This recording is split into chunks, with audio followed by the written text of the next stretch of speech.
샬롬. 오늘은 철로역정에 대해서 책 전체를 한번 리뷰를 해드리겠습니다. 과연 읽는 게 문제가 아니라 도대체 철로역정에는 무슨 메시지가 들어있는지 여러분 개인적인 메시지를 들으시고 또 한편으로는 말씀부터 먼저 봐야지. 말씀.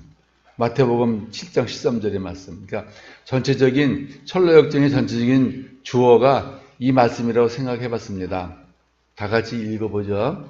시작. 좁은 문으로 들어가라. 멸망으로 인도하는 문은 크고 길이 넓어 그리로 들어가는 자는 많고 생명으로 인도하는 문은 좁고 길이 협착하여 찾는 자가 적음이라. 아멘. 좁은 문을 들어가도, 책을 보니까 좁은 문을 들어가도 고생이 많더라고요. 자, 철로역정 읽어보신 분, 읽어보지도 않으신 분. 왜냐면 철로역정에 이제 크리스찬이 주인공인데 크리스찬을 방해하는 여러 사람이 나오는데 그렇게 여러분은 그 사람들을 방해꾼으로 보지 말고 그게 곧 내 마음속에 나의 한 부분이라는 거. 그러니까 이 싸움은 외부에서의 싸움이 아니라 자기 내부에 그런 사람들이 있다는 것을 이제 인식하고 약을 들어주시면 좋을 것 같습니다. 그림.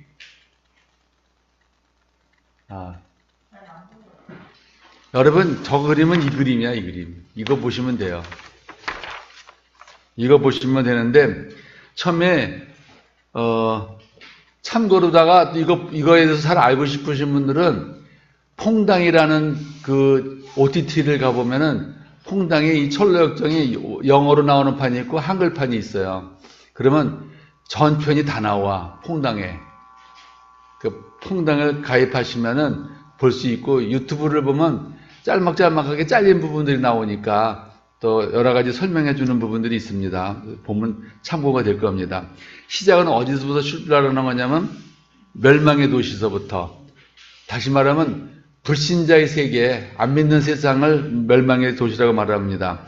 거기가 뭐냐면 크리스찬이 처음 살았던 동네를 말한다. 거기 뭐라냐면 어떤 사람 하나가 없어졌는데 근데 거기 가서 얻은 것이 뭐냐면 성경책을 얻습니다. 근데 크리스찬이 그 책을 열심히 들여다보는데 무슨 말인지 모르겠어요. 근데 거기를 보면은 이런 말이 있습니다. 임박한 하나님의 심판에 대한 경고를 듣고 크리스찬이 그 말을 듣고선 절박한 마음으로 하나님의 진노에서 피할 수 있는 길을 찾아서 막 고민을 합니다. 고민을 하는데 자기 가족들도 그렇고 부인도 그렇고 이해를 못 해줍니다. 그래서 가족들도 크리스찬을 이상한 사람으로 생각하는데 그 장면에서 멸망의 도시에 있었던 크리스찬의 모습을 보면서 뭘 생각해 보냐면 예수님을 처음 영접했을 때 나의 영적 상태는 어떠했는가. 이거는 교재에 없는 말인데 한번 참고해 보는 겁니다. 처음 책을 보면서 내가 멸망의 도시에 살았을 때 나의 영적 상태는 어떠했는지 한번 참고해 보는 게 좋고, 그 다음에는 영적으로 낮아지는 것은 회심의 과정은 굉장히 중요한 건데 영적으로 낮아지기 위해서는 회심의 과정이 있습니다. 그럼 여기서 멸망의 도시에서 주인공 크리스찬이 이제 그런 회심도 하고 영접도 한 상태가 예수님을 영접한 상태로 있으면서 뭔가 여기를 떠나야겠다는 그런 생각이 간절합니다. 근데 이게 어딘지를 몰라요. 어디로 가야 되는지를. 그래서 두 번째로 보면 크리스찬이 어깨 짊어진 짐이 뭔지는 알죠? 죄덩어리. 그 죄를 짊어지고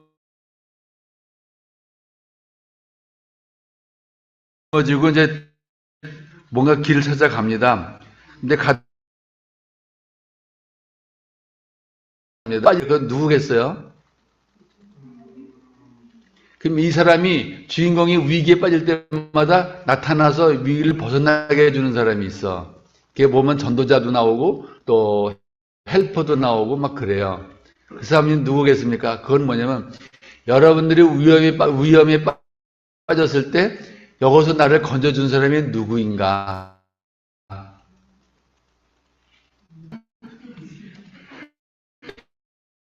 대단하다. 그래서 여기서는 그 헬퍼나 전도자 같은 경우에는 여러 가지로 해석할 수 있는데 누가 내 인생에서 나를 도움을 준 사람도 있을 수 있고 혹은 성령님일 수도 있다는 거예요. 거기 나오는 사람이 그런 사람을 성령님이나 혹은 나를 도와주는 사람을 거기에 헬퍼로다가 이렇게 등장시켰다는 거.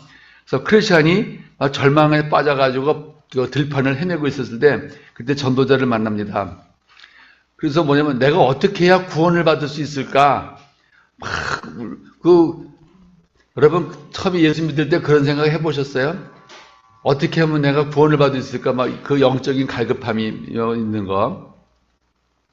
그래서 크리스찬의 고민을 들은 전도자가 뭐라고 말하냐면 이 불빛을 따라 저기 희미하게 보이는 문을 가라. 좁은 문이 나올 텐데 글로 가라고 그래. 그래서 거기 가면서 거기를 가면 등에 무거운 죄의 짐이 없어질 거다. 이렇게 얘기를 합니다. 그러면 내 인생에 있어서 나의 전도자는 누구였는가? 내가 저절로 믿을 수도 있지만 나한테 예수님의 복음을 전해준 사람은 누구인가? 한번 생각해 보는 거예요. 한번 생각해 보세요. 숙제로다가 나에게 복음을 전해준 사람은 누군가 최초로 어떤 사람이 나한테 예수님을 태어날 때부터 예수 믿은 사람도 있지만 누군가가 예수를 믿으라고 전해준 사람이 있을 겁니다. 그래서 나에게 예수님을 전해준 사람은 누군가 하는 걸 한번 점검해 보는 시간이 되기를 바랍니다. 근데 길을 가고 있는데 뒤쫓아오는 사람이 있었죠. 번역한 책마다 준 사람은 다른데 고집과 유순이, 고집의 유순이라고 그러고 혹은 변덕이라고도 그러는데 좁은 문을 향해 달려가는 크리스천을 향해 다시 멸망의 도시로 다시 데리고 가려고 하는 고집과 변덕이 나타나게 됩니다. 그래서 크리스천이 고집과 변덕에게 심판을 피해 천성을 향해 함께 가자고 권했는데 이때 고집은 무슨 그런 데가 있냐고 무시하면서 고집은 그냥 가버립니다. 고집은 그냥 가버리는데 변덕쟁이는 그렇게 좋은 데가 있어? 그러면 한번 가보자 하고 따라가는 걸 갑니다. 근데 어떤 책에는 유순이라고도 이름이 나오고 어떤 책에는 변덕이라고도 나옵니다. 이 얘기는 뭐냐면 순례자의 길을 떠나는데 내가 예수를 믿게 됐을 때 나를 방해하거나 협박하거나 조롱한 사람이 그런 경험이 있었는가 하는 걸 생각해 보시면 됩니다. 내가 예수님 믿을 때 내가 예수 믿는다고 있었는가. 그리고 크리스찬이 뭐냐면 크리스찬이 고집으로부터 다시 멸망의 도시로 돌아가자라고 유혹하는데 나도 예수 믿을 때 처음에 예수 믿을 때 날 다시 예수 못 믿게 하는 쪽으로 나를 이끌어 가려고 했던 사람은 없었는지, 그 예수 믿는 놈은 다 그런 놈이지 하면서 그런 적은 없었는지 한번 경험해 보시는 걸 좀 더듬어보는데, 그래서 유순이가 변덕에 따라가다가 둘이서 그렇게 아름다웠고 좋은 곳이 있어? 하고 얘기를 가다가 길을 보지 못해가지고 그냥 늪에 빠져버립니다. 절망의 늪이라고 그래. 그러니까 크리스찬과 변덕의 길을 가다가 절망의 숲에 빠지는데 이때 변덕은 어떻게 막 허적허적거리다가 빠져나옵니다. 변덕은. 그러니까 내가 너한테 속았다고 생각을 하고 다시 돌아갑니다. 여기 절망의 수렁이라는 데 있는데 변덕은 다시 돌아가는데 크리스찬은 못 나오고 있는데 이 변덕이가 도와주지를 않고 그냥 자기만 가버렸습니다. 그래서 막 이제 좁은 문이 있는 쪽으로 향해서 가고 있는데 그때 누가 나타나냐면 그때 나타난 사람이 헬퍼야. 헬퍼가 나타나서 건져주고 합니다. 근데 왜 길을 못 봤냐고 거기 디딤돌이라고 있는데 사람들이 예수 믿으면서 처음에 디딤돌을 안 딛고 안전한 길을 안 가고 덤벙덤벙 대다가 늪에 빠져버리는 사람들이 있다. 그러니까 예수를 믿다가 그냥 실망하고 돌아서는 분이 많다. 특히 뭐냐면 예수 믿으면 병 고친대더라. 근데 병이 안 나니까 예수가 무슨 예수야? 예수 치유가 능력이 없다고 생각하고 그냥 떠나는 사람들도 있습니다. 그래서 만약에 내가 예수 처음 믿었을 때 절망의 늪에 빠진 적이 있었다면 그때 내가 누구의 도움을 받아서 여기를 오늘날까지 올 수 있게끔 해되었었나. 자기도 모르지만은 누군가가 나를 도와준 사람이 있었을 겁니다.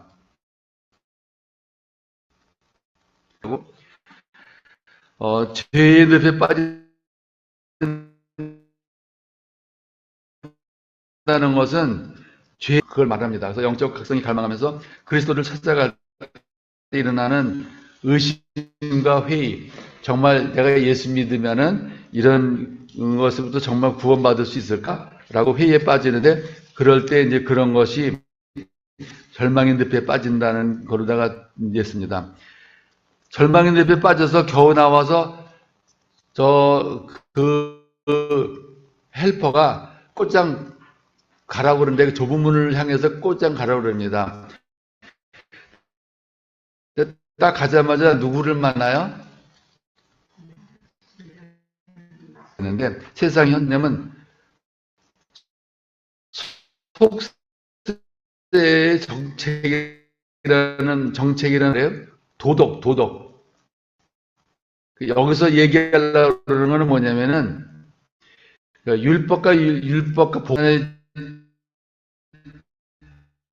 세속 현대가 충고하는 것을 말합니다. 자유주의 신학, 인간의 행복이 어디에 있느냐, 초점을 맞춰서 신학적으로 하나님의 주권을 믿는 복음주의에서 상반된 견해를 말하는 겁니다.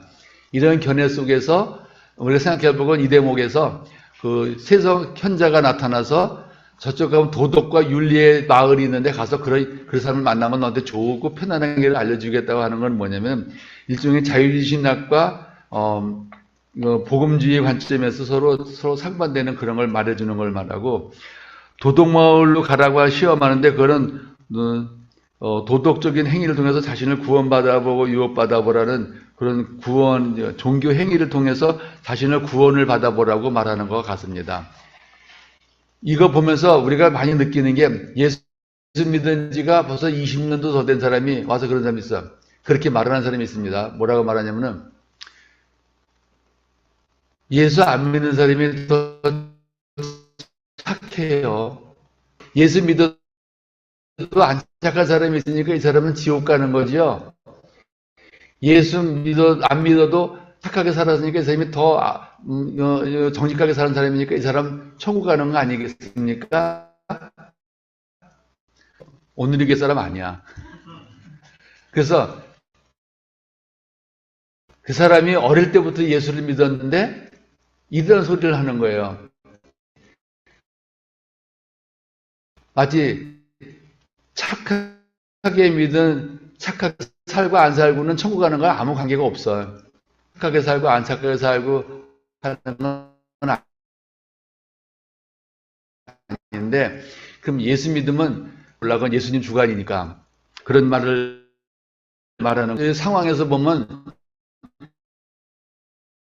우리가 예수님을 열심히 오랫동안 믿었는데 예수를 믿는 진짜 참 진리하고는 어긋나는 신앙을 갖고 있는 사람들이 있더라 그 말입니다.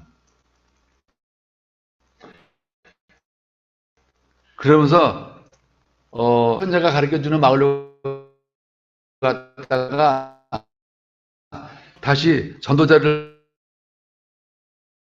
만나가지고 길을 가지 왜 일로 와서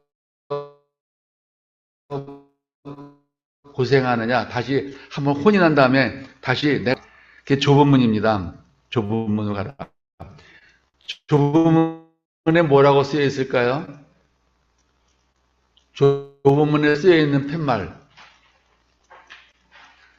책 안 보셨으니까 모르지.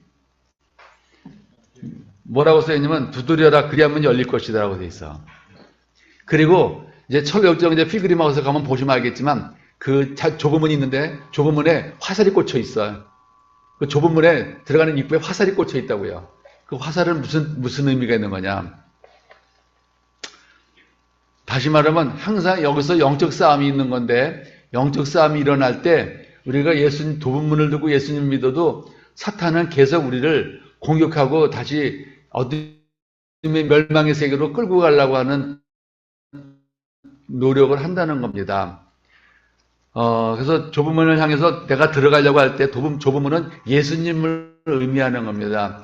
예수님을 믿고 내가 영접하고 믿으려고 할 때 사단은 그냥 놔두는 게 아니라 사단은 이 사람을 어찌든지 끌고 가려고, 예수님도 유혹하는 시험하는 마귀가 어찌 나를 시험하지 않겠어? 뭐냐면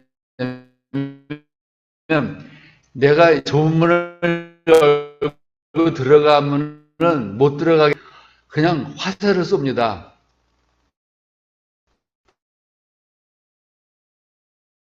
들어가는 나를 향해서 화살을 쏘니까 거기 문지기가 누구냐면 선이란 바로 좁은 문에 못 들어가게 하려고. 우리가 좁은 문 들어가는 거 얼마나 어렵습니까?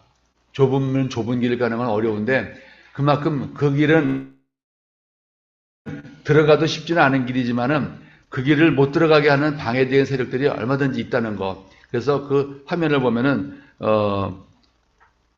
신해산을 통해서 선의가 갑니다. 근데 선의가 뭐라고 그러냐면 쭉 가시다 보면 해석자의 집이 들어올 것이다 합니다.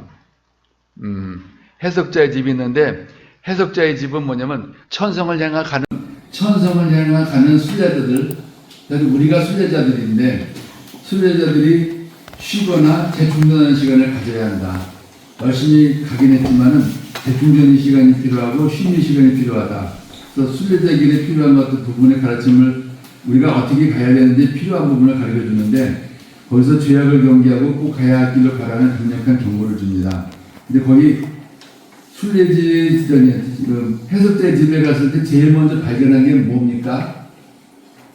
주인공이 들어갔을 때 발견한 거. 아, 내가 물어보면 안 되지, 여러분한테. 안 봤으니까. 또 본 사람들. 이거 매주 일주일에 한 번씩 문제를 보내줘가지고 문제를 풀어서 이제 한 3개월, 아마 3개월 정도 마감이면 이제 3개월 지나면 끝나는데, 이제 문제가 나가는 것도. 이거 벌써, 2월달에 이거 벌써 7개월 전에 이거 봤는데, 문제를 풀었는데, 이 십자가에서 십자가를 체험하는 건 이 장면 뒤에 나오는데요. 십자가의 체험을 경험하기 전에 먼저 근본적인 교리를 배우는 거. 우리가 교회를 가면 먼저 세신자 교육 같은 거 받잖아요. 세신자 교육 몇 주 이렇게 하면서 세신자 교육을 받는 데는 이 사람이 적어도 이 교회나 이 기독교에 대해서 올바로 알으라고 하는 가르침을 주는 겁니다. 그러면 우리가 교회를 다닐 것 같으면 교회에서 내가 뭐를 배워야 되고 뭐를 교회에서 믿어야 되는지는 기본적으로 알고 들어가야 되잖아요. 그런 것들이 이제 해석자의 집에서 그거와 연관된 것들이 나오게 됩니다. 그래서 구원을 체험하기 위한 것들인데 성경과 구원의 교리에 관해서 부족한 지식이나 알기 압박한 지식들을 그리스도의 복음을 통해서 확실히 깨달으는 거. 그러고 보면 이거는 해석자의 집에서는 비유해 볼 때 우리가 새신자 교육을 받는 거랑 비슷하지 않을까 생각을 해봤습니다. 거기 처음 들어갔을 때 그 해석자 집에서 뭘 보냐면 예수님을 발견하는 거예요. 예수님 사진, 목자의 상 봤는데 안내를 받아서 들어갔던 방에 목자가 크다랗게 사진이 걸려 있습니다. 저분이 누굽니까 했더니 바로 천상의 주인입니다. 천국의 주인이라고 밝혀줘요. 그래서 크리스찬이 앞으로 어려운 일을 겪을 때 그 사람이 모든 앞으로 살아가는 일들을 인도해 줄 사람이라고 말합니다. 그러니까 우리가 먼저 해석자의 집에 들어가 새신자 교육을 받을 때 먼저 필요한 건 뭐냐면 예수님이 누군지에 대해서는 확실하게 알고 가야 되지 않겠냐. 예수 믿으면서 예수님이 누군지도 모르고 갈 수도 없지 않느냐. 여기서 예수님이 누군지는 정확하게 정의를 내릴 수 있는 분이 있으세요? 그러니까 생각해보면 돼. 내가 예수님을 처음 교회 다니면서 처음 내가 정말 예수님을 정말 진지하게 심각하게 영접을 했는가? 예수님의 실체에 대해서 내가 알아보긴 했는가?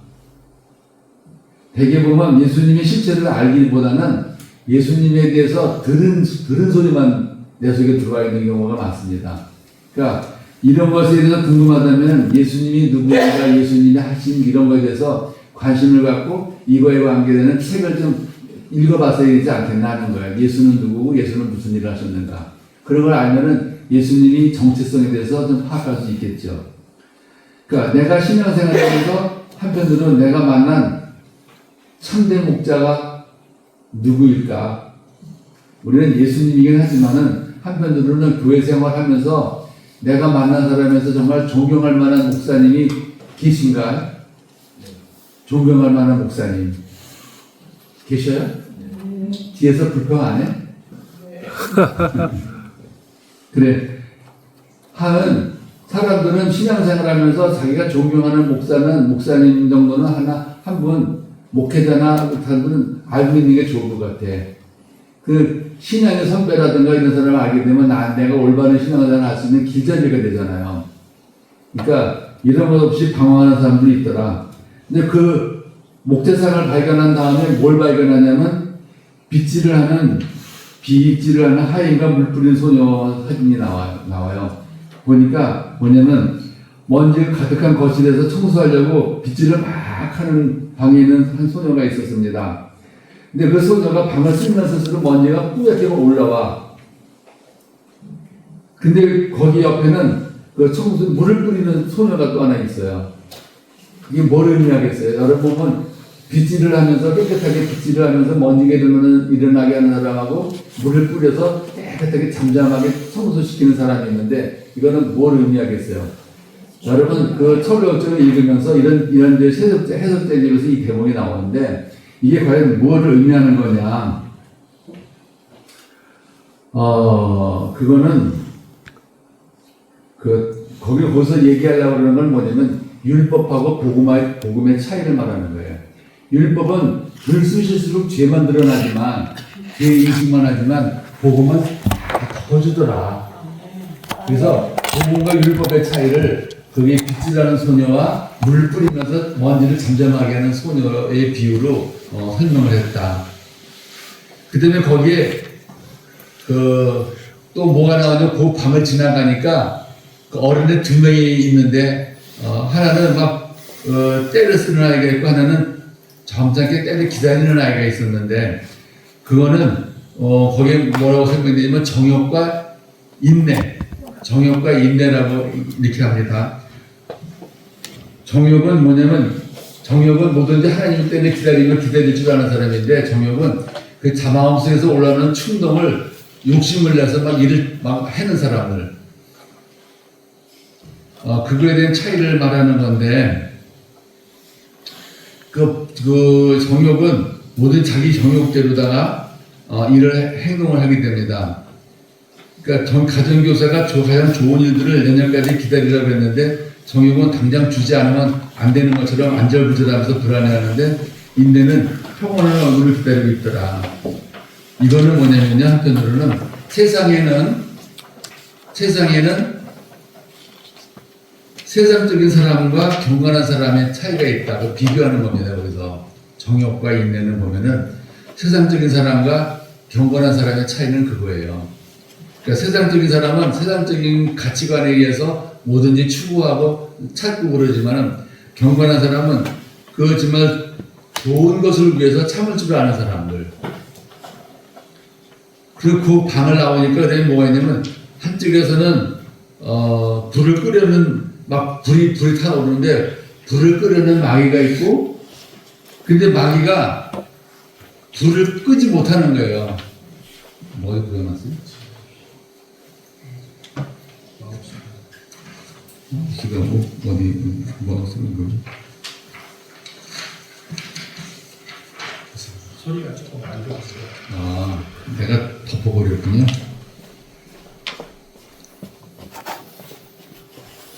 그러니까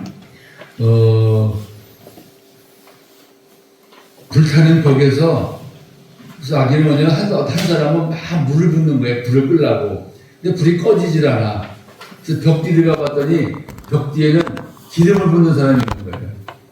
그럼 이게 무슨 의미인지 감 잡히죠? 사단은 계속해서 우리의 영혼에 불 붙는 걸 끌려고 그러지만 성령님은 뒤에서 계속 불이 꺼지지 않도록 기름을 넣어주는 겁니다. 그러니까 우리가 사단이 강하면 불이 꺼지지만 성령을 계속 충만하게 받으면 성령의 불이 안 꺼지는 거예요. 그렇게 그리스도는 항상 좋은 걸 보존하는 은혜를 우리에게 주면서 계속 죄와 싸우게 만드는데 그 은혜를 헛되지 않기 위해서 더 경건하게 살기 위해서 마지막 날에 주님으로부터 흠없이 서게 될 것을 확신해 주는 겁니다. 그래서 우리가 왜 성령 충만해져야 되는지를 알면은 성령님은 우리가 성령님을 찾으면 우리한테서 계속 성령 충만할 수 있는 기름을 부어주신다. 근데 우리가 뭐 성령 충만해지면 몇 개월 있으면 기운 빠진다며. 내가 되게 보면 그래. 예수님 만나가지고 막 은혜 받아가지고 막 할렐루야하고 난리가 났어. 야, 3개월만 지나봐라. 3개월만 지나면 너도 다 옛날 모습 나올 거다. 효과가 유효기간이 3개월 정도밖에 안 돼요. 예수 처음 만나가지고 은혜 받고 막 펄펄 뛰어도 그 사람 가만 내버려두면은요 3, 4개월 정도면 시들어져. 근데 그렇기 때문에 교회 믿음 생활에서 교회 활동하는 거는 초신자가 잘해요? 오래된 사람이 잘해요? 아니, 일 잘하기는 오래된 사람이 잘하지. 펄펄 뛰고 뛰는 거는 초신자가 더 펄펄 뛰어. 그러니까 초신자가 일 많이 할 것 같지만은, 왜냐면 이 사람 막 일 못해요. 초신자는 은혜 받아가지고 감격해서 막 기름이나 부으니까 올라오지만은, 실제로는 아는 게 없거든. 아는 게 없고 끈기가 없어. 그래서 실제로 교회 일하는 사람은 오래된 신앙인이야지, 은혜 갚아다가지고 펄펄 뛰는 사람은 의욕은 넘치는데 실제로 많이 못해요. 그리고 그 옆에 이제 뭐가 나오냐면 해석자의 집에서 철장 안에 갇힌 타락자가 나와요. 철장에 타락한 사람. 그걸 절망이라고 그러는데, 한때 주님을 위해서 열심히 섬겼던 사람이 있었으나 세상 정욕과 욕망 때문에 하나님의 자비를 거절하고 그래서 그리스도와 성령을 욕보이고 스스로 정죄하며 철장 속에 갇힌 사람을 말합니다. 이게 우리 모습이에요. 이게 우리 그렇게 될 수 있다는 거예요. 얼마든지 철장 속에 절망을 해서 일어서지 못하고 그냥 절망해버리는 사람들, 영적으로 절망하는 거. 거기 갇힌 남자는 회한과 절망, 쓰라린 상처를 우상으로 삼고 단 한 번도 진심으로 주께 부르짖으며 자비를 베풀어달라고 요청하지 않았다. 그런 의미가 있는 거고. 근데 그건 뭘 의미하냐면 교회 다니면서도 타락할 수 있다 없다. 타락할 수 있다 없다. 타락할 수 있다예요. 나는 교회 다니면서 타락한 사람 많이 봤어. 더 심하게는 목사님까지 타락한 걸 봐가지고, 야, 이거 어떻게 해야지 안 타락하게 볼 수 있지? 다시 말하면 교회를 다니지만 온갖 나쁜 짓 다 하는 거야. 뭐 나쁜 짓이라는 게 뭐가 있겠어요? 교회 오래 다니는 사람도 조심할 게 돈놀이 하는 거. 돈놀이 하는 거 조심하고, 명예 조심하고, 교회 다니면은 뭐 3가지 조심하려며. 3가지가 뭔지 알아요? 돈 조심하고, 명예 조심하고, 섹스 조심하는 거. 그 3가지가 예수 믿으면서 멸망길로 들어가는 길이래. 대개 보면 그 3가지 종류를 문제점이 생기더라고요, 사람들이. 어려움에 빠졌을 때. 근데 그들의 공통점은 뭔지 알아? 공통점은 뭐냐면요, 사람들은 모를 거야. 그렇게 생각한다는 거예요. 하나님은 아실 거라고 믿으면서도 하나님에 대해서 무서워하진 않아. 그렇게 빠진 사람들 보면요. 그래서 자기가 죄를 진지도 모르지만 죄를 진 거를 깨달았어도 사람들은 눈만 속이면 된다는 생각을 가지고 있어요. 그리고 말은 잘해. 여러분은 예수님 믿으면서 죄에 빠지면 타락은 하지 마세요. 아멘.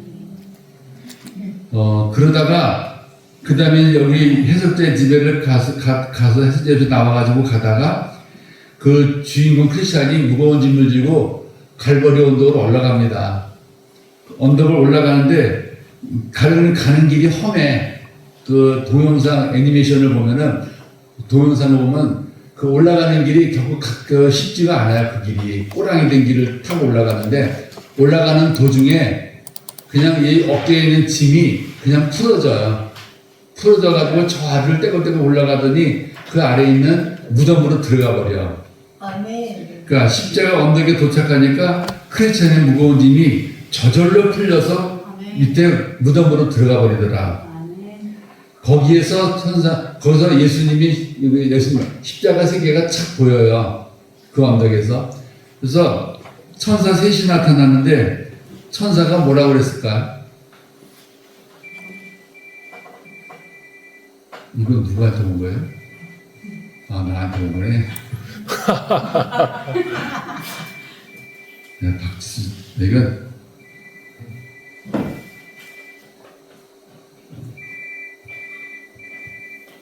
지금 끊어버려. 내가 왜 있냐면 내가 지금 유혹받는 중이거든. 유혹하는 전화가 왔어. 아, 정말 나를 왜 그러냐면은 나를 어느 다른 교회에서 스카우트 하려고 요청이 왔어. 지금 갈까 말까 좀 고민 중이야. 그랬더니 그 유혹하는 전화가 오네. 네, 그랬어요. 그래서 그 천사가 나타나서 하는 말이 뭐라고 하냐면 그 말이 굉장히 중요한 말이었어요. 천사가 나타나서 그 크리스찬한테 하는 말이 뒤에 좀 떨어지고 나니까 당신의 죄가 사해졌소 하는 그렇게 선포를 해주고 두 번째 천사는 누더기 옷을 벗기고 깨끗한 하얀 옷을 입혀주시더라. 세 번째 천사는 이마에다가 인을 쳐주면서 두루마리, 난 처음에 잘 헷갈려서 두루마리를 해줘. 두루마리를 주는데 성경책이더라고요. 그 책을 준 거야. 그리고 두루마리를 잘 간수하라고. 나중에 천국 들어가서 필요한 거라고 이렇게 얘기해. 그렇게 말하는데 여기서 우리가 보고 깨달을 걸 뭐냐면은 이 크리스찬이 십자가 언덕에 올라가서 십자가를 체험한 겁니다. 그러면 나는 십자가의 체험을 통해서 내가 변한 것이 무엇인가? 이걸 한번 점검해 봐야 돼. 그 책을 보면서.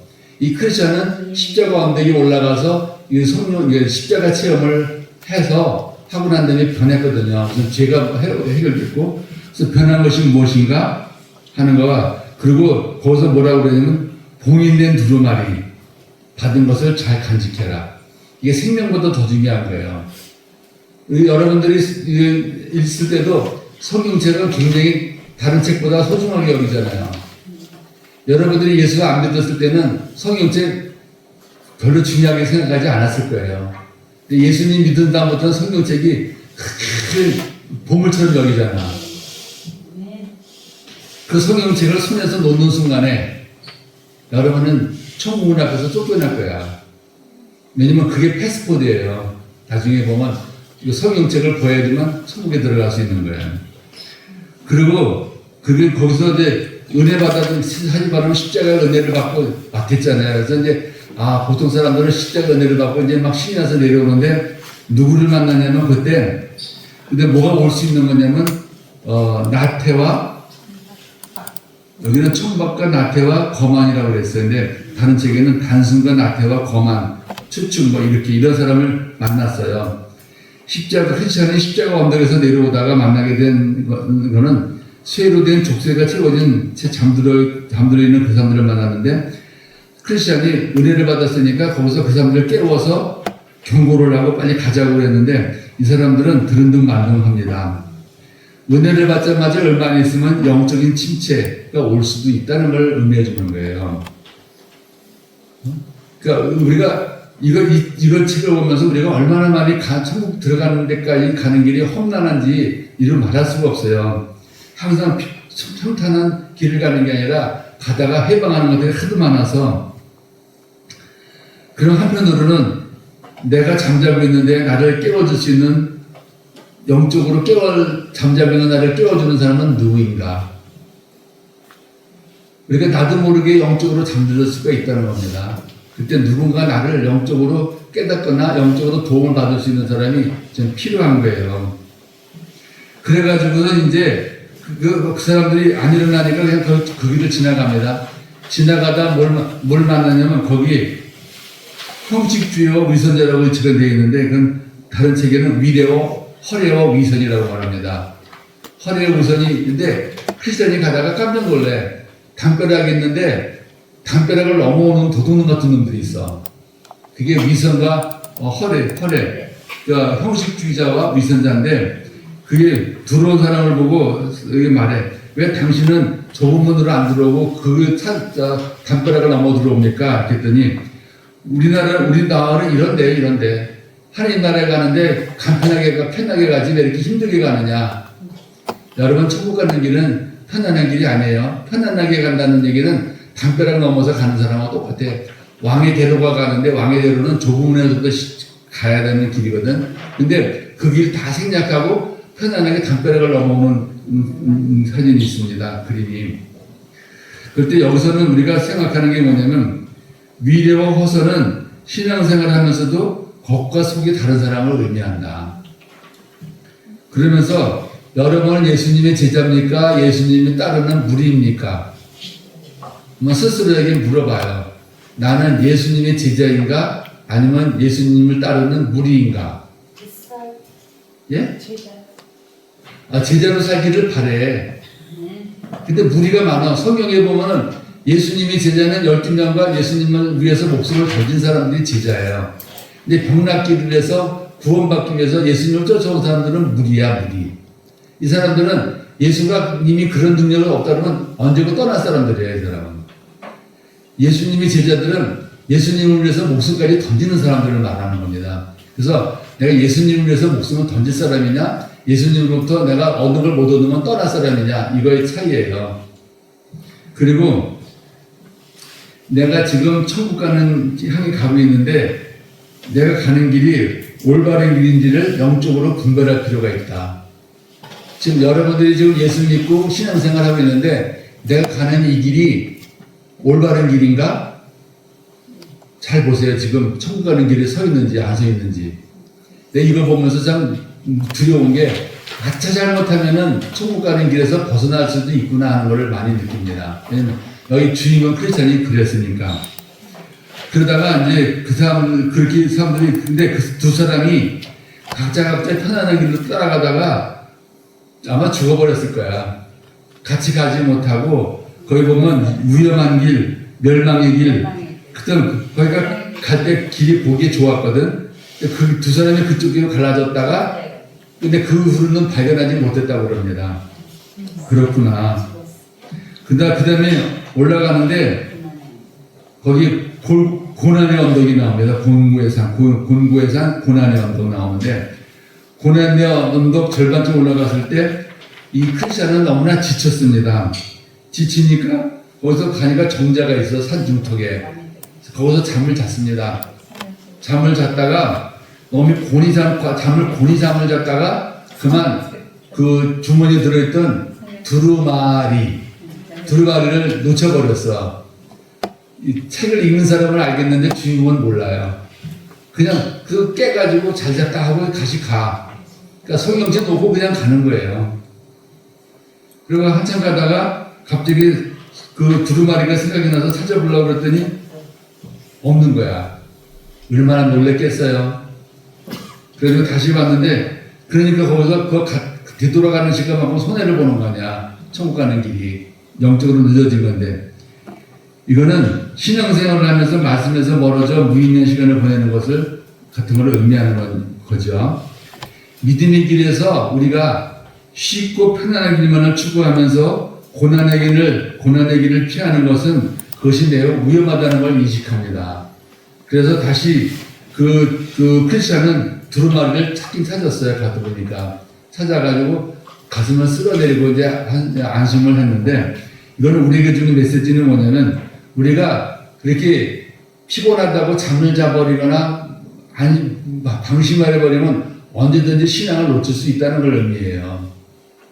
그리고 이 곤고의 산, 여기 고난의 언덕 가는 길은 천성한 천성길을 가는 길 가운데 있는 건데, 이건 누구도 피할 수 없는 예외가 없는 고난의 길이다. 이걸 하나님의 성도라면 반드시 지나가야 하는 길이라는 거예요, 길은. 그래서 우리가 여기서 보면 영적으로 방심하지 마라, 이런 걸 계속 강조를 해주는 겁니다. 그러다가 내려오다가 누구를 만나냐면은, 그래서 이제 그 두루마리를 갖고 올라가는데, 겁쟁이와 불신, 혹은 비겁과 불신이라고 그래. 왜냐면은, 왜 내려와요? 물어보지 말아봐야지. 여러분 안 읽었으니까. 사자. 네? 사자. 왜 근데 다 안 보내? 네? 읽었으면서 왜 다 안 보내? 왜? 중단됐어. 이 김민석 권사님. 근데 앞에 사자가 있으니까 위험하다는 거예요. 의만이가 가지 말라고 되돌아가라고 겁쟁이와 불신은 그랬어. 그 신앙생활을 하다가 이거는 뭘 생각하냐면 신앙생활을 하다가 우리가 두려움 때문에 신앙이 역주행할 수도 있다는 걸 말합니다. 신앙생활하면서 어려운 일을 만나면 어려운 일을 만날 때 우리는 내가 왜 하나님 믿나 후회하고 그럴 수 있잖아요. 그래서 예수님 믿는 거랑 반대되는 길을 갖게 됩니다. 그래서 겁쟁이와 의심, 불신은 순례길에서 어려움과 위험 때문에 중도에 포기하는 사람을 말하는 겁니다. 이런 사람 숱하게 많아요. 예수님 믿다가 중도에 그만두는 사람. 근데 이런 사람들은 뭐냐면 반드시 뭔가 기대하는 게 있어. 예수님의 제자가 된 게 아니라 무리야, 무리. 그런데 얻어지는 게 없어. 그러니까 실망을 해. 그러니까 이게 주로 누구냐면은 그 옆에서 추천받은 사람들. 처음부터 예수님을 처음 믿어가지고 처음부터 신앙의 기초부터 다지고 올라간 사람들이 아니고 그냥 예수 믿으면 뭐 된대더라. 예수 믿으면 복 받는 데더라. 예수 믿으면 복 낳는 데더라. 그래가지고 교회를 나왔는데 아무것도 이루어지지 않으니까 그냥 떠나버리는 사람들을 말하던는 거죠. 그러면 우리가 한번 생각해 보고서 뭐냐면 신앙생활 하는 데 있어서 방해되는 것이 있었다면은 그 제일 두려운 건 뭐였나? 내가 여지껏 신앙생활하면서 여기까지 오는 중에 내가 신앙을 실족할 수 있었던 가장 두려운 것들은 뭐였나? 한번 생각해 보는 거예요. 그러니까 이번에 그 필그림 하우스에 가면은 이게 각 도는 데마다 이걸 조각으로 이게 새겨져 있거든. 조각으로 돼 있어. 그래서 그 순례길을 한 번 도는 거예요. 강의를 한번 듣고 그러면 그 앞에서 이제 십자가 앞에서 기도 한번 시킬 거고 또 뿔라의 강에서 이제 떡도 나누는 있을 거고 다 할 건데 여러분들이 내가 보니까 사람들을 여러 사람을 인솔해 가지고 하니까 뒷사람들은 듣지도 않지만 해설해 주는 사람이 설명해 주거든요. 여기는 뭐라고. 근데 앞에 있는 사람은 듣는데 뒷사람들은 안 들어. 그러니까 나중에 보니까 뭘 받는지도 몰라. 그 사람들 이게 미리 보고 가는 거예요. 지금 가면 거기 조각상이 있어. 이게 그걸 뭐라고 그래? 조각상은 조형물이 지금 나오는 그대로 조형물들이 다 있어요. 그 앞에서 그렇게 한번 생각해 보는 거예요. 그러고서 이제 거기 가는데 사자가 있어서 가니까 사자가 이제 잡아먹으려고 생각하더라. 사자가 앞에 내가 인생에 신앙생활하다 위험이 있으면 통과를 못할 때가 있는데 그 얼마나 두렵겠어요. 사자가 입을 벌리고 물렁거리니까. 그때 잘 보니까 경계가 뷰티풀 하우스에서 경계가 나오는데 가운데 길을 똑바로 오르는 겁니다. 똑바로 가니까 사자가 으르렁거리긴 하는데 물어뜯지는 못해. 왜냐면 사자의 목에 줄이 달려 있었어. 사자가 양쪽에 사자가 물어뜯으려고 울고 있었는데 그 사이로 똑바로 지나가는 거예요. 그러니까 좌로나 우로나 흐트러지면 사자밥이 되는 겁니다. 경계라는 뷰티풀 하우스에 아마 목좀 좀 내놔봐. 그 사람이 똑바로 길로 오라고 그래. 그 길을 간신히 통과합니다. 그래가지고서는 뷰티풀 하우스 가서 가는데 필그림 하우스를 가면은 미궁에 들어가서 우리 잠깐 차 마시고 쉴 거예요. 화장실도 있고 책도 팔고 그래. 뷰티풀 하우스는 크다랗게 쉬라고 테이블이 있어. 그리고 거기에 서빙하는 사람들이 진짜 있어요. 여기서 책 내용을 얘기하는 게 아니라 진짜 얘기하는 거예요. 이거는. 미궁에 아주 2층 집으로 크게 정한 게 있어요. 2층 집으로. 거기 가면 진짜 뷰티풀 하우스구나. 진짜 이쁘구나 집이. 그래. 근데 거기가 우리에서는 굉장히 중요한 곳이에요. 왜냐면 거기를 뷰티풀 하우스 다른 의미에서 교회라고 말하는 거예요. 교회가 그런 곳이어야 된다. 근데 크리스천은 여기서 뷰티풀 하우스에 미궁이라고 있는 도착을 하는데 거기서 나오면 경계가 오라고 그랬는데 경계의 안내를 받아서 들어갔더니 여자 셋을 만나죠. 여자 만났는데 하나는 신중이고 그래서 자매를 만나는데 자비도 만나고 경건도 만나고 분별이라는 만나는데 이게 우리의 삶에서 필요한 것들이에요. 분별과 신중과 경건. 이게 그 뭐냐면은 우리가 신앙생활 하면서 이와 같은 것들은 영적인 자질로서 갖추고 있어야 된다는 걸 의미하는 거예요. 거기 보면은 뭐 이제 평화의 방도 있고 서재도 있고 무기고도 있는데 세 가지가 있는데 거기서 이 저녁을 먹으면서 쉬면서 이 세 자매와 이야기를 하는데 그게 결국은 뭐냐면은 신중과 경건과 자비는 내 속에서 있어야 될 마땅한 크리스천의 영적 자질이다. 그런 것이 있어야 내가 예수님 믿으면서 선한 일도 사모하고 깨끗한 믿음도 지키고 또 책망받지 않을 행동도 하게 되는 거 아니냐. 그래서 양심을 깨우쳐 주는 거예요. 그런 거 보면은 여기서 우리는 한 번쯤은 나의 신앙 고백이 필요해요. 사도신경을 말하든 읽든 간에 사도신경도 뭐냐면 나의 신앙 고백이거든. 자기가 내가 어떻게 믿겠냐는 거. 그래서 진정한 교인이 되려면 반드시 무엇이 있어야 되느냐 그걸 재충전하는 것이 바로 그 뷰티풀 하우스에서 일이다. 그리고 마지막에 나오려고 그랬더니 잠깐 하더니 무기고에 들어가서 무장하게 해줍니다. 다시 말하면 크리스천들은 방심하지 말고 영적 무장을 하는 거야. 흔히 말하면 그 전신 갑주를 입으라는 거예요. 거기 보면 무기고가 다 있어. 무기고에 그 갑옷이고 칼이고 투구고 다 있는데 그걸 걸치고 나가라는 거예요. 크리스천이 그 뷰티풀 하우스를 떠나기 전에 무기고에 가라고 그러는데 거기서 머리부터 발끝까지 무장을 해야 되는 하나님 전신갑주에 대한 영적인 갑옷이 놓여 있어요. 뷰티풀 하우스 대문으로 나오는 바로 입구에. 왜냐면 여기서 교회 역할이 나옵니다.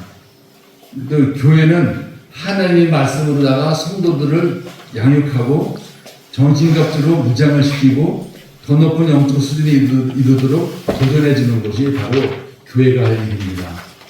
교회는 단순히 친교를 위해서 가는 것이 아니고 의무적으로 가는 것이 아니라 반드시 교회가 하는 일이 네 가지가 있습니다. 네 가지 역할이 있는데 그건 누구야? 그 영국의 그 유명한 그 성공의 신부님.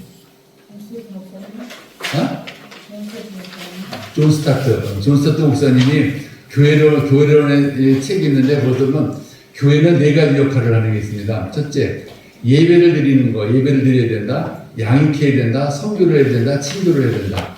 이 네 가지가 교회의 기본적인 원리예요. 이 네 가지는 어느 한쪽만 치우쳐져서 살아면 안 되는 거고 교회가 이 네 가지가 밸런스가 맞게끔 해줘야 된다는 거예요. 예배, 전도, 선교, 친교, 양육. 그러니까 이게 두루두루 잘 되어 있는 교회가 가장 건강한 교회다라고 말하는 겁니다. 그래서 전신갑주를 입고서 입고 가라 그래. 내려가서 어디를 가냐면 겸손의 골짜기를 내려갑니다. 겸손의 골짜기를 내려가는데 이 겸손의 골짜기가 우리가 이 신앙생활을 하면서 반드시 거쳐서 지나갈 곳이야. 왜냐면은 우리가 신앙생활을 하면서 어려운 문제에 안 빠질 데가 없고 사단의 유혹을 안 받을 데가 없다. 항상 우리가 이제 이 귀신 들림과 귀신 들림과 귀신 들림과 정신병에 대해서 해보면요. 사단은 정신병자가 있거나 없거나 내가 언제나 수시로 공격해 온다는 거. 그게 사단의 역할이에요. 쉬지 않고 공격해 온다는 거. 그래서 내가 영적으로 충만해가지고 사단의 공격을 물리치느냐 안 풀리냐는 건 개인의 역량에 달렸어. 본인이 얼마나 성격 충만하느냐, 성령으로 충만하냐에 따라서 귀신의 공격을 물리칠 수 있느냐 다른데 내가 사단의 공격은 죽는 날까지 받을 수 있지만 사단의 지배는 받지 말아야 된다. 그 귀신 들리는 거 보면 사단의 지배를 받은 사람을 말하는 거예요. 근데 그래서 정신병도 조현방광도 가끔 그렇게 오해를 해서 그걸 귀신 들림을 오해를 하는데 그런 거 구별하면은 뭐냐면 귀신 들림이 지배를 말하는 거냐 공격을 받는 거냐. 근데 공격은 받아요. 내가 아무리 예수 잘 믿고 성령 충만해도 사단의 공격은 받는다.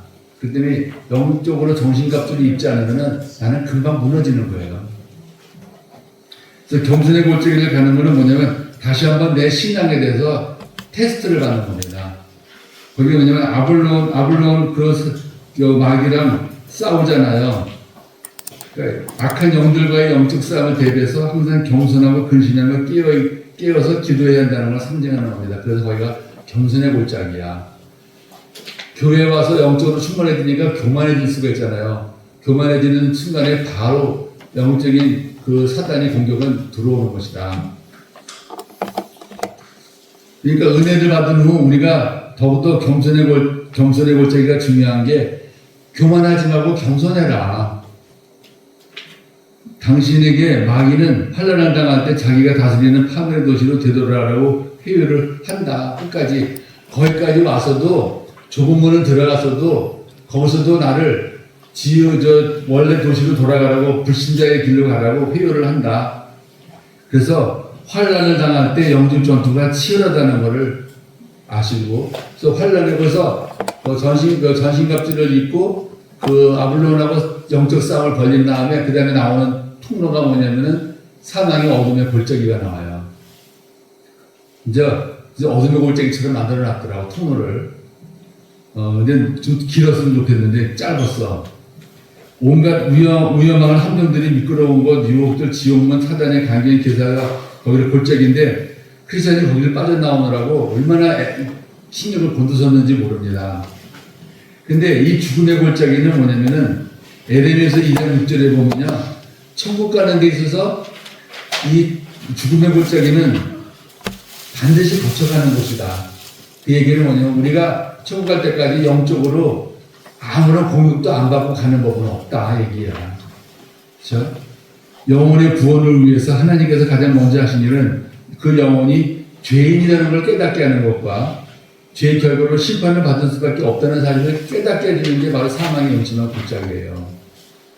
하나님의 음성을 들으면서 너가 죄다, 죄를 깨닫게 하고 또 하나 죄에서 구원을 받으려면 하나님 믿어야 되는데 구원을 받지 못하고 죄의 심판은 너는 멸망이라는 그걸 깨닫게 해주는 거예요. 나중에 보니까 사망의 음침한 골짜기에 수없이 많은 해골들이 있었어. 물론 거기 필그림 하우스에는 해골들이 몇 개 없었지만은 해골들이 바글바글 되고 있었어요. 그러다가 누구를 만나냐면 여기는 누구라고 돼 있어? 여기는 믿음이라고 돼 있어. 거기 곧 잠깐 교황도 만나고 이교도도 만나고 이들이 불 속에서 시체가 되어 있는 모습을 보기는 봐요, 잠깐 동안. 근데 그거는 별 중요하지 않으면서 거기 지나갔고, 그 다음에 누구를 만나냐면 여기는 믿음이라고 돼 있어. 믿음을 만나.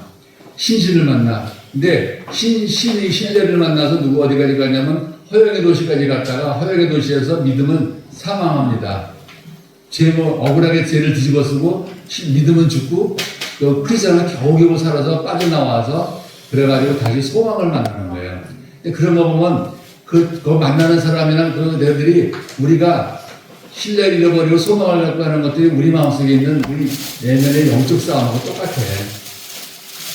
그래서 우리가 신앙생활을 하면서 언제고 넘어질 수 있는 교만이 있을 수 있다는 것을 항상 명심하시고, 다른 사람들이 파멸의 도시를 떠나지 않는 이유는 뭐라고 봐요? 그동안 신앙생활 해오면서 뒤돌아보니까 파멸의 도시에서 나는 떠나려고 애를 쓰면서 빠져나왔는데 빠져나오지 못한 사람들은 왜 안 나왔냐, 거기서. 지금도 예수 믿으면은 교회 안 나온 사람 있잖아요. 너나 잘 믿어. 그리고 오랫동안 예수 믿으라고 해도 그런 마이동풍처럼 흘려버리는 사람들은 얼마나 많아요. 그 사람들이 파멸의 도시에 사는 사람들인데 왜 그들은 예수를 안 믿으려고 하느냐. 그거에 대한 대답을 필그림 하우스 가서 찾아보세요. 해답을. 왜 예수 믿으라고 해도 왜 이렇게 안 믿는지. 그리고 신실도 신실나름대로 신앙 고백을 합니다. 자기가 여기까지 크리스천을 만나기까지 참 어려웠던 길을 어떻게 걸어왔는지에 설명을 해. 근데 거기는 자기는 음란한 사람도 만나보고 물질의 유혹도 받아봤다고 얘기를 해요. 신실은. 근데 음란한 영이 막 오고 물질의 유혹에서 벗어나야 한다는 걸 신실은 얘기를 해. 그거를 겨우 유혹에 빠질 뻔도 했었는데 그 유혹을 물리치고 나서 여기까지 와서 이제 당연히 크리스천을 만났습니다라는 얘기를 합니다. 그러다가 전도자를 만나서 전도자가 하는 말이 너희들 중에 둘 중에 하나는 둘 중에 한 사람은 죽을 것이라고 예언을 해. 전도자가 길목에서 만나가지고. 그런데 너희들이 꼭 그 길은 가야 된다. 왜냐면 예수님도 그 길을 거쳐갔었단다. 허영의 도시라는 데를 예수님도 거쳐간 곳이기 때문에 너희들은 가야 되는데 둘 중에 한 사람은 죽을 거다라고 예언을 합니다.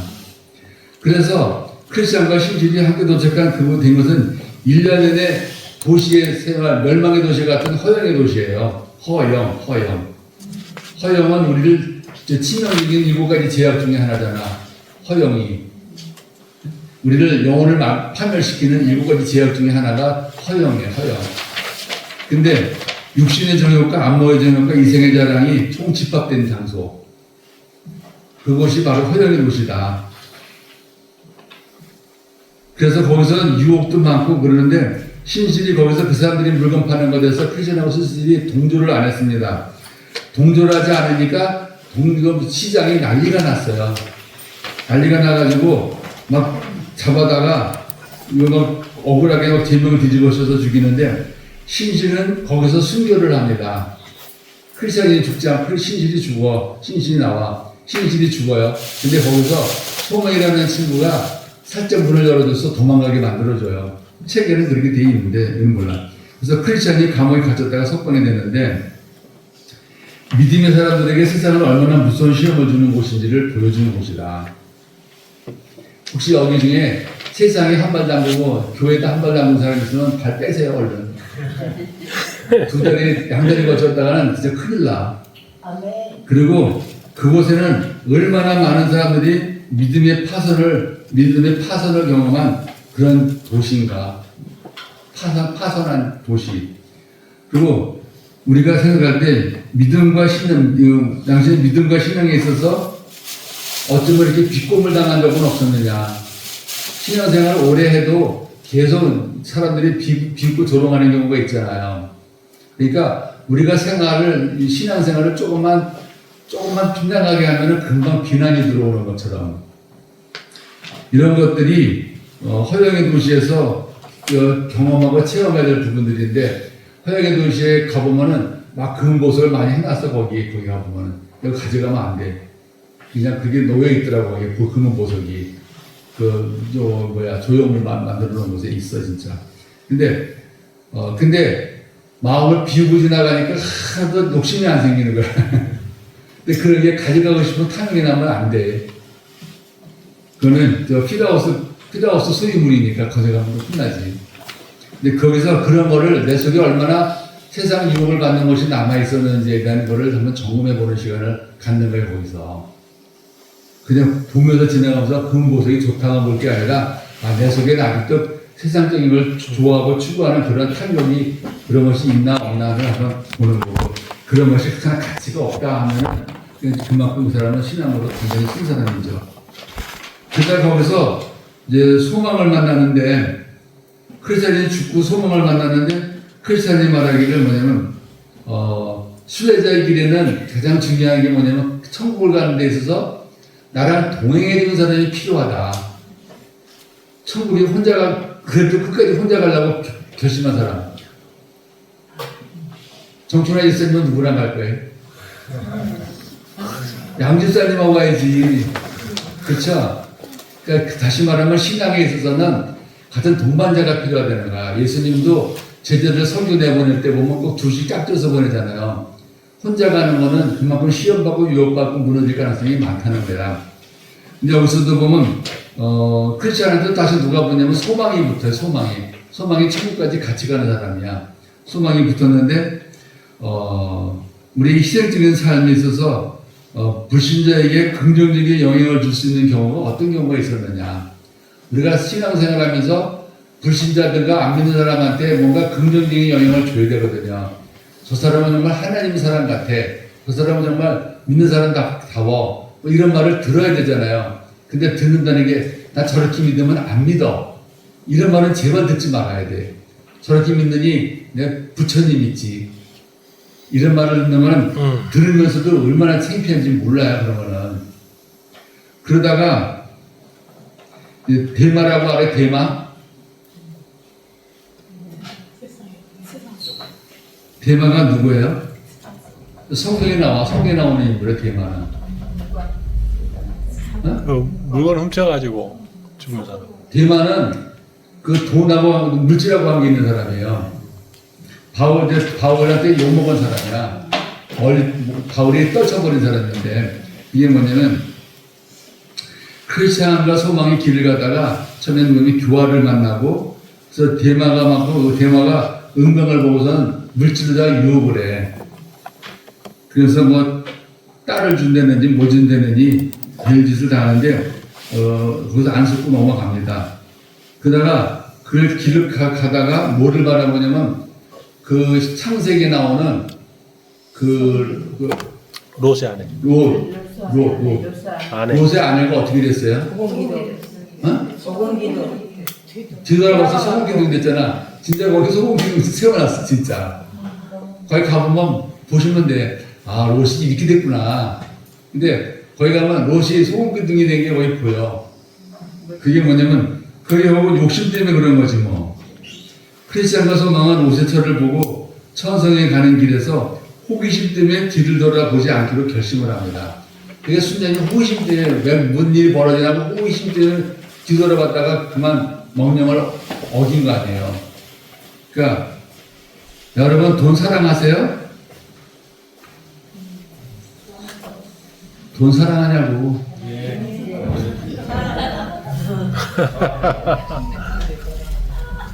또 일부러 또 안 사랑한다고 말하지는 말아. 근데 어떻게 쓰느냐야, 어떻게 버느냐고. 뭐 불법을 저지르고 막 쓰면 안 되죠. 그러니까 이거는 하나님의 돈이니까 내가 하나님 이름을 거룩하기 위해서 이 돈을 써야지 하고 돈 쓰세요. 돈이 많다고 펑펑 쓰는 게 아니라 이거는 하나님이 주신 돈이기 때문에 내가 하나님의 이름에 어긋나지 않게끔 거룩하게 돈을 써야 돼. 버는 것도 그렇고 이제 그런 것들을 배우는 거예요. 그리고 신앙생활하면서 이 호기심이라는 걸 버리고 그러다가 이제 절망의 거인의 감옥에 갇히는데 길을 가다가 이리 갈까 저리 갈까 고민을 해. 좋은 길로 갈까 험악한 길로 갈까. 누구나 신앙생활할 때 좋은 길로 가고 싶잖아요. 좋은 길로 갔어 얘네들이. 그러니까 처음엔 소망이 가지 말자 그러는데 크리스찬이 그래도 가자 그래. 갔다가 소나기가 와가지고 피신을 했는데 너무나 몸이 피곤해서 거기서 잠이 들었어. 잠이 들었는데 그만 거기가 절망의 땅이에요. 절망의 땅. 절망 거인의 땅에 들어간 거예요. 그러다가 그 부인한테 잡혀가지고 거인 성에 포로로 들어갔어. 그래. 그래서 감옥에 갇혀버리는데 거기 가면 뭐냐면 그 거인은 거기 갇힌 사람들은 절망을 해가지고 못 견뎌서 자살할 때까지 기다리는 성이야. 그 거인이 직접 죽이진 않아요. 않고 크리스찬도 하다 안 되면 자살 생각하잖아. 그러니까 자살할 때까지 기다리는 걸 말하는 거야 이게. 근데 여기서 보면 결국 주인공하고 크리스찬이 빠져나온다는 얘기는 그 키가 있었는데 그 하나 성령의 키가 있으면 어떻게든지 절망에서 나올 수 있다는 걸 말해주는 거예요. 그러니까 이제 죽을까 하면 이것들이 왜 빨리 안 죽어? 거인분들은 맨날 그래요. 왜 빨리 안 죽어? 이것들이 이러는데 그 열쇠를 찾아가지고 도망을 가죠. 근데 이게 무슨 얘기냐면 크리스천은 교인의 의무를 다하지 않았을 때 어떤 위험에 빠질 수도 있다는 걸 말합니다. 위험에 빠질 수도 있다는 거. 신앙생활을 오래 했어도 영적 침체로 인해서 절망할 수도 있다는 것을 말하는 거예요. 다시 말하면 절망에 빠지면 하나님의 능력을 의심하기도 하잖아. 하나님이 계셔 안 계셔? 하나님이 계시다면 이렇게 기도한 적이 있다면 그걸 의심하는 거예요. 의심이 별거 아니잖아. 하나님이 계셔 안 계셔? 하나님이 계시다면 이렇게 말할 때 내가 의심하는 거다. 근데 그게 바로 그게 절망 그 거인처럼 절망이 아주 엄청나게 크다는 거예요. 예수님 믿음으로 가는 길에. 근데 거기서 그 키라는 얘기는 빠져나올 수 있는 길이 있다는 걸 말합니다. 그래서 거기 나와서 어디로 가냐면은 그 산에 보면은 의심의 성을 나오고 나온 다음에 다시 길을 다시 빠져나와가지고 팻말로 다른 사람들 후 들어가지 마세요 해놓고서 다시 이제 기쁨의 산으로 올라갑니다. 기쁨의 산으로 가는데 왜 환란산이라고 그래? 크리스천과 소망이 거의 절망이 거의 내게서 도망치는 도착하게 된 사람으로서 그들은 이곳에서 과일도 먹고 물도 씻으며 여기는 여기만 해도 파라다이스야. 천국에 안 가도 좋을 것 같아. 그만큼 하나님이 우리가 신앙생활하면서 어려움도 빠지지만은 중간중간에 우리가 편안하게 쉴 만한 것들을 장치를 해놓는다. 그게 뭐겠어요? 여러분 같이 믿음 좋은 사람들을 만나서 신앙의 위로를 받고 마음을 툭 평안하는 게 활락의 기쁨의 산에서 누리는 기쁨 아니겠어요? 네. 우리 진숙이는 나를 만나면 기쁘잖아. 그리고 나를 만나는 그 순간에 기쁨의 산에 오신 거야. 그렇죠? 우리가 크리스천들끼리 같이 만나서 참 기쁘다, 즐겁다 그럴 때 다 그런 거 그렇게 느끼는 거 아니에요. 실제 삶에서. 근데 거기에 기쁨의 산에 가니까 4명의 목자를 만납니다. 4명의 목자가 굉장히 또 중요해. 그 이름이. 4명의 목자를 아셔요? 네. 지식 또 경험, 경계, 신실. 아, 거기 나와 있구나. 근데 어떻게 잘하나, 그래도. 네 명의 목자를 만납니다. 목자라는 거는 뭐냐면 하나님의 신실한 종들 아니야. 근데 그 사람들이 그 크리스천과 소망을 집으로 인도해가지고 극진히 대접을 해줍니다. 그래서, 크리스천과 소망이 실수산으로 가지 못하도록 가는 길을 가르쳐주고, 글로 가면 너희들은 죽는다. 주의산으로 데려가서 있었던 일도 얘기해주면서 내려갑니다. 그리고 지옥으로 내려가는 새길도 보여주고 여러 가지 거기서는 마지막으로 이제 거의 천국에 들어갈 수 있는 마지막 길 정리하는 길을 알려주는 거예요. 거기서 망원경으로 분명한 산에서 망원을 보니까 천국이 약간 보일때 말락해. 거기까지 가야 된다고. 다시 말하면 크리스천 목자들은 크리스천과 소망에게 천국 가는 길에 약도를 주고 가는 길에 사기꾼을 조심하라고 그러고 마술의 땅이 나오거든 거기서 잠자지 말라고 마술의 땅에서 잠들지 말라고 교훈해 줍니다. 그러면 여기 생각해 볼게. 기쁨의 산에 오를 때 오른 우리의 영적 상태는 어느 수준에 올라가 있는가?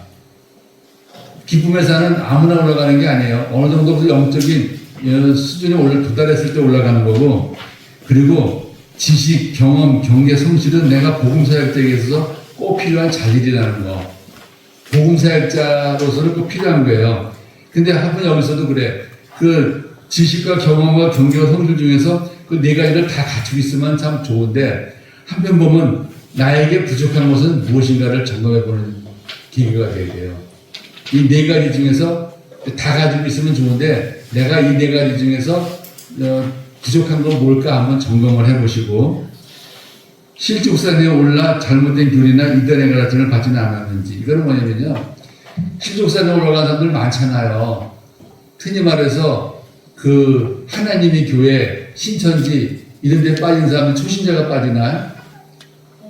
아니야, 믿는 사람이 빠져요. 그러니까 기쁨의 산에 올라까지 갔다가 실족산에 올라갔다가 뚝 떨어지거나 또 그 사람들이야. 네? 신천지 빠진 사람, 여호와 증인, 거기 간 사람들 보면은, 제 주변에서 간 사람들 보면은, 그 사람들이 믿음이 없었던 간 사람들이 아니야. 나름대로 교회에서 열심히 활동했던 사람들이야. 근데 거기 왜 갔냐? 교리가 좋아서 간 게 아니에요. 사랑 때문에 가, 사랑 때문에. 그거 보면 우리 기독교가 참 사랑이 없다는 생각을 해. 새신자가 왔을 때, 형제여, 자매여, 노래만 불러주지, 그 다음부터는 안 해. 근데 그 간 사람한테 물어보니까 거기 갔더니 계속해서 형제 자매하고 이렇게 품어주더라는 거예요. 교회에서 받지 못한 따뜻한 사랑을 거기 가서 받았대. 그래서 그것서부터 교리를 배우니까 그때부터는 교회 다니면서 기본 교리 안 배웠는데 거기서부터 교리를 배우니까 머리속에 쏙쏙 들어가는 거예요. 그래서 우리는 교회가 참 사랑이 없구나. 끼리끼리만 어울리지 새신자하고는 어울리지도 않는구나. 그런 얘기를 종종 들어요. 교회에서도 이런 평신도들을 만나면은 뭐라고 그러냐면은, 평신도들이, 새신자들이 와가지고 겉돈데,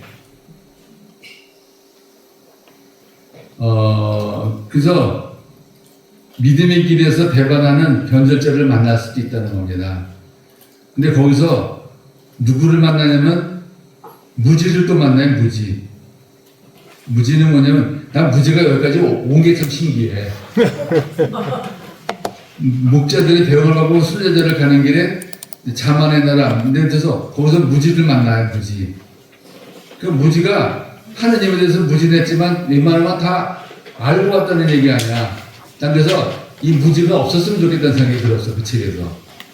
근데 무지는 천성향하는 가는 길에서 좋은 문으로 들어와야 함을 강조하지만은 크리스천은 무지는 왜 꼭 좋은 문으로 들어와야 되느냐, 편안하게 가면 되지 않은 그 사람하고 똑같은 사람이야.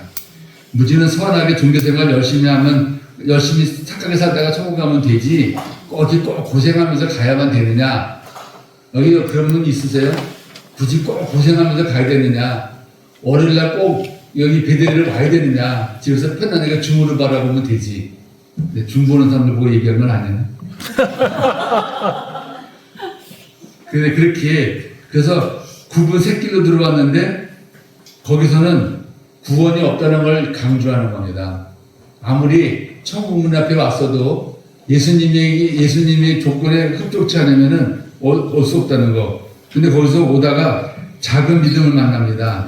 여긴 작은 믿음이라고 안 나오나? 예. 여기는 안 나와. 아첨쟁이 무신론자가 하는데, 크리스찬과 소망은 작은 믿음 앞을 지나가다가 작은 믿음을 만나는데, 거기는 막 그 죄악, 불신, 겁쟁이로 인해서 이러한 용기를 잃어버려요. 근데 작은 믿음은 뺏길 거 다 뺏겨놓고도 여건 하나 뺏기지 않은 것 때문에 안심을 하는 친구야. 아주 큰 믿음과 작은 믿음이 있는데 그렇습니다. 작은 믿음은 뭐냐면은 순례길을 가다가 죽은 자의 골목에서 신약하고 불신하고 죄의식이라는 강도를 만났는데 거기다가 다 뺏기는 걸 말하는 거예요. 죄의식도 들어오고. 이거 보면서 우리의 신앙의 모습인데 신앙생활하면서 끝까지 주님을 믿습니다. 아멘하고 달려가야 되는데 갸우뚱거리고 우리 마음속에 미혹하는 모습 들어올 때가 있잖아요.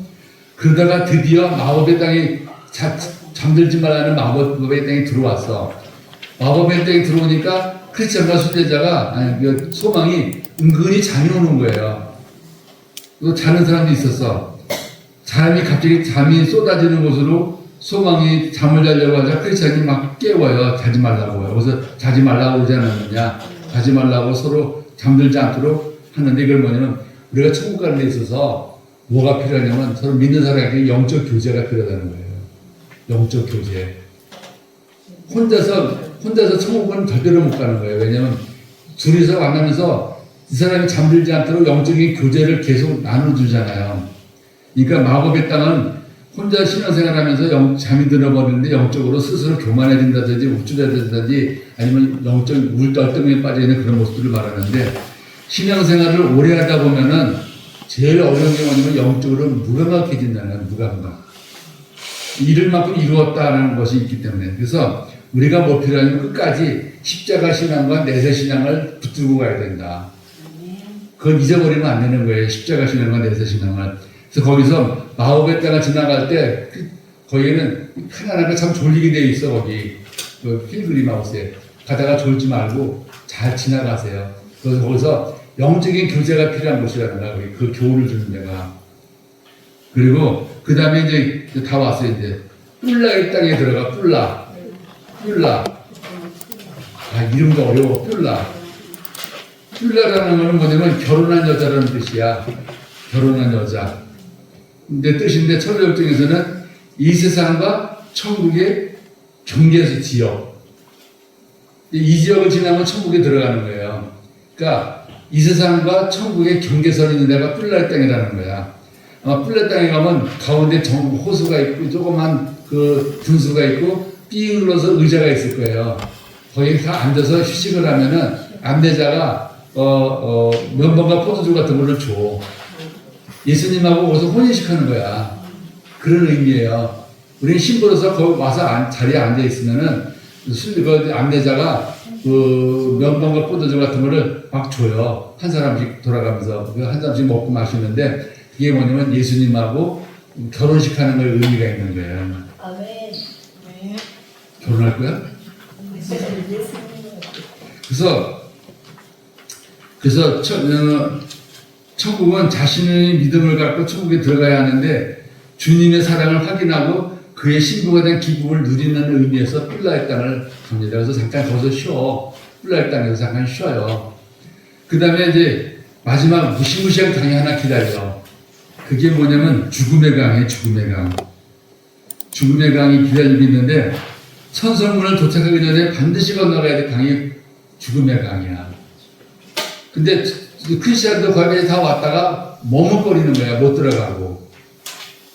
저 물속에 어떻게 뛰어들어가느냐. 근데 소망은 죽기 살기로 뛰어들어가. 가버렸어. 안 나타나. 근데 전도자가 다시 나타나서 너지껏 여기까지 왔는데 여기서 안 들어가면 어떡하느냐. 너지껏 너를 지켜주신 성령 하나님께서 너를 거기다 넣어 빠뜨려 죽이겠냐. 믿고 뛰어들어가라. 그래서 그 물속에 뛰어들어갑니다. 그가 죽음의 강에. 그러니까 순례자가 죽음을 앞두고 주님으로부터 위로를 받는 거예요. 그게. 그래서 두 순례자는 반드시 믿음으로 죽음의 강을 건너야 된다. 이 강은요, 우리가 천국 가기 전에 다 누구나 다 건너가야 할 강이야. 진짜 거기가 죽음의 강이라고 해서 만들어 놨는데 그게 뭐냐면 개울이야, 개울. 개울 위에 다리가 있어. 그 다리를 건너가면 우리 다 끝나는 거야, 이제. 그러면 목사님이 거기서 이제 거기 올라가서 천국 가서 우리한테 기도해 줄 거야. 신 목사님이. 그러면서 이제 크리스찬과 소망이 그 마지막 관문 앞에서 얼마나 망설였겠어요. 이름을 건너가는데 다 와가지고 죽은 건 개죽음이잖아. 그러니까 그게 너무 무서운 거예요. 실족할 뻔했는데 소망은 크리스찬은 안 들어가겠다고 그래. 여기 못 건너가겠다고. 어디 다른 데 찾아보면 뭐가 있지 않을까? 아니다. 꼭 건너가야 된다. 그럽니다. 소망이 도움하고 격려를 해줘. 또 전도자도 와서 격려해줘. 그래가지고 무사히 건너갑니다. 강을 건너자마자 두 천사가 와서 다 환영해줘. 애니메이션에서는 강을 건너니까 예수님이 나와서 다 품어 안아줘. 예수님 황금 모자 쓰고서는. 그래서 천성에 들어가니까 그동안에 만났던 하나님의 사람들이 전부 천성 안에 들어있는 거야. 신뢰도 있었고, 막 먼저 세상에 떠났던 사람들이 다 벌써 환영하러 나오는 거야. 수없이 많은 순례자들이 흰 옷 입고 나와요. 그래서 두 천사가 인내로 천성문까지 도착하는데 크리스찬 소망에게 마지막 문서를 보자 그래요. 문지기가. 두루마리를 보자 그래. 찾아보니까 크리스찬은 나왔어. 근데 거기서 무지가 있었거든요. 무지는 뭐냐면 두루마리가 없어. 그러니까 그 자리에서 그대로 지옥으로 들어가는 통로로 보내버려요. 천사가. 그러니까 우리가 성경 말씀이나 성경을 꼭 난 아마 내 죽을 때 성경책 가지고 가야 되겠어. 그래야 천국을 열고 들어가지. 그래서 무지는 구원의 은혜 체험이 없이, 그러니까 구원의 은혜와 체험이 없이 무지는 그래서 교회 생활하는 사람을 말합니다. 구원의 은혜와 체험이 없이 신앙생활하는 교회에 사람 있잖아요. 그런 사람들을 말하는 거고, 하나님의 말씀을 자기 중심적으로 해석하기 때문에 구원의 도리를 알지 못하는 사람도 있습니다. 자기 의가 살아서 생각하는 사람들. 그러나 그는 자신이 천국에 들어갈 수 있다고 생각을 했지만 실질상에서는 그것만 가지고는 천국에 못 들어가는 거다. 자기 의를 가지고는 천국에 못 들어간다는 걸 벌써 증명해 줍니다. 그래서 이제 주인공의 저자는 잠에서 깨요.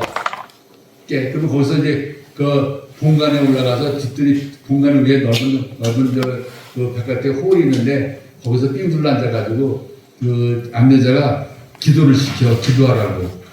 그때 신목사님이 기도했어. 깨워주실 거예요. 그때 신목사님은 휠체어를 타고 수레자 필그림 하우스를 갔었어요. 근데 발목이 부러져가지고 못 갔을 때 이한기 목사님이 휠체어를 끌어주고 들어 올려주고 붙들어 올려주고 그러고 갔을 거예요. 힘들게. 그렇게 내가 얘기해 주는 거는 뭐냐면 아파서 못 간다는 건 말이 안 돼. 신 목사님은 다리가 부러져서 갔었는데 휠체어 타고. 네, 이상 시간이 많이 지났는데 필그림 하우스에서 이렇게 말했는데 여러분 메모를 했으면은요, 여러분들이 그냥 조용히만 보고 은혜 받는 게 아니라 조형물을 보면서 거기서 내가 깨달아야 될 것이 무엇인가를 보시는 거예요. 각마다. 근데 별로 깊게 생각할 수 있는 시간이 없어. 안내자가 빨리빨리 인도하기 때문에.